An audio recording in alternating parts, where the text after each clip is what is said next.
YouTube, welcome back to the channel and happy new year. Happy 2026. I am so sorry.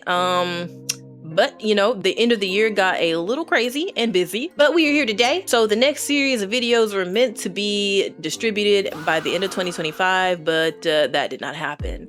So yeah, my bad. So in addition to these next 3 videos, there is going to be another surprise video on the way. But anyways, all right, let's get back into it. Today we are going to be talking about working in Japan and finding a job at a Japanese company as a foreigner, because the internet keeps selling the same tired narrative and it's incomplete at its best. Now, for most foreigners, of course, everybody knows the entry point into Japan and working here is English teaching. Everybody knows that. And yes, some schools do pay well from my understanding, and some people genuinely do enjoy it.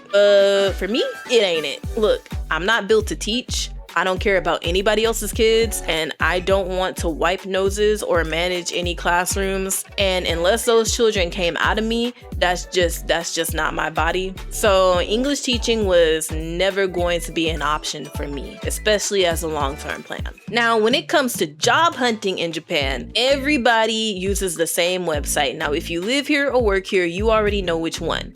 Gaijin Pot. It works for some people, sure, but it's not the only option. There are other good job boards, other pipelines, other ways in. Am I listing them?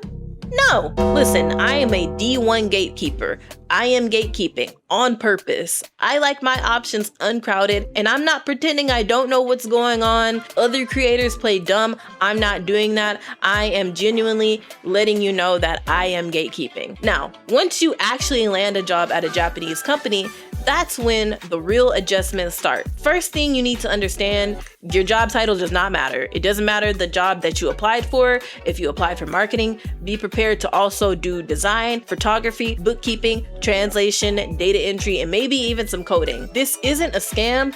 This is just how Japanese companies operate. You are expected to train in the unexpected.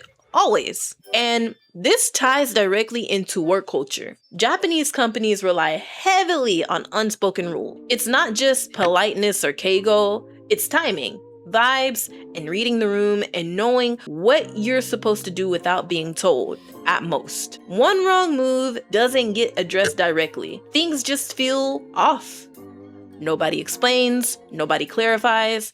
You're just expected to adjust. And that can be stressful, especially if you're used to more direct communication. Now let's talk about something people rarely say out loud: gender dynamics at work in Japan. This is strictly my experience. Working under Japanese men has generally been easier for me than working under Japanese women. Men tend to be more direct. They explain tasks and they tell you what they want. If something's wrong, they say it. With women, it's often figure it out. Minimal instruction, minimal feedback, and if you mess up, you were somehow supposed to know better already. Okay, cool. Look, some people thrive in that environment. I just don't. I get frustrated very easily. On top of that, as a woman, I've often felt my skills were underestimated. You end up proving yourself repeatedly, even when your work is solid. Now, despite all of this, I don't hate working in Japan, of course. It really just depends on the company that you work for. But would I rather work in this type of environment than be an English teacher? Absolutely. But if I had the choice, my ideal work situation would be to work in a foreign company in Japan, working using English with an international team.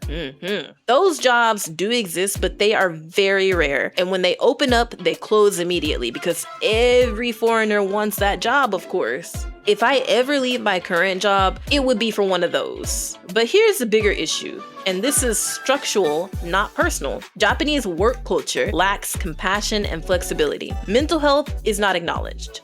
Life happens? Well, that's considered an inconvenience. Struggling? Figure it out quietly. The pressure is constant and the expectations don't bend. Sometimes it feels less like being an employee and more like being a machine, at times. That said, there are upsides. Stability, structure, predictability. For some people, that's comforting. For others, that's suffocating. At the end of the day, work in Japan is very much hit or miss. It depends on the company, the team, the manager, and honestly, look, some people thrive, some people burn out, some people tolerate it because it's better than their alternatives. So if you're thinking about working in Japan, don't romanticize it. Come informed. You're not just taking a job, you're stepping into a completely different mindset. All right, YouTube, that's it for this video. If you're currently working in Japan, let me know how it's been for you. And if you're thinking about it, I hope this gave you a clearer picture beyond fantasy. All right, I'm out. Bye.